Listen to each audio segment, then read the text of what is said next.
Parang kamandag ang sakit na mararamdaman kapag nakahuli ng ahas sa relasyon. Pero kung susundin ang survey ng SWS, lumalabas na sa kabila ng panloloko, 4 sa 10 Pinoy ang handa pa rin daw na magbigay ng second chance. May report si Ian Cruz. Relasyon, kerida, kabit, number 2, mistress, kalaguyo. Sa survey ng Social Weather Station o SWS, 27% ng respondents ang umaming saksi sa cheating o sila mismo ang pinagtaksilan. Sino ang kanyang... Siyempre, yung kasama sa trabaho. Aray ko. Sabi ka, workmate, yung pala, yun na yun.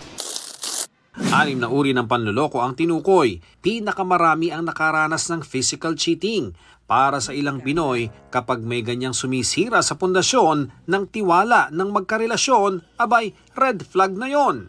Hindi niya na po mawi-win back yung trust ko kasi super grabe na po yung ginawa niya sa akin. Ang pinaka-better na gawin niya is hiwalayan na lang ako ng tuluyan at hayaan akong mamuhay at i-discover ulit ang sarili ko. Mahirap po kasi ibalik yung tiwala. Sa ibang magjowa, kakayanin naman daw lahat ng pagsubok basta walang third party. Once a cheater, always a cheater. Pagka binalikan mo siya, parang tinotolerate mo na rin yung ginawa niya. Kung love mo po talaga yung tao, bakit need pa magloko? So, yun po yung pinakahawakan namin po. Ika nga, ang bigong relasyon parang lamat na di na maaayos. Pero tila iba ang pulso ng mga sumagot sa SWS survey.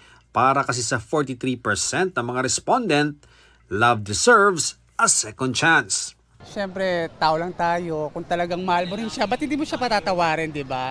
May ilang kumakapit pa at kayang makipagbalikan sa kabila ng unfaithful love.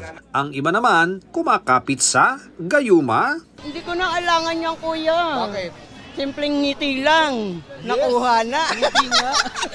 Ang buwan ng Feb-ibig, peak season din ng mga manghuhula.